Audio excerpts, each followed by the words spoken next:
an can za su kashe shi. An can sun kama shi. Ya su kashe shi. Da can cikin kwantenar can za su kashe shi wallahi. A mota an ta daba nan ta wuce. A can sun riƙo wani yaro. Wallahi sun to da shi. Can sun riƙo shi. Ɗaya ne daga cikin yaran da ake zargi suna da wancan bai kama da ɗaya ba. Ni Allah.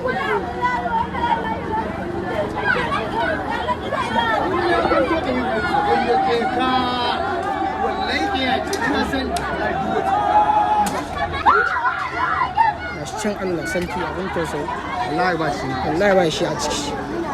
Can za su kama hanya. Sun sa shi hanya. wasu tuka shi Wallahi ba shi a ciki. ai wanda zani ai wanda bulala Kai ina Allah ya su kashe shi.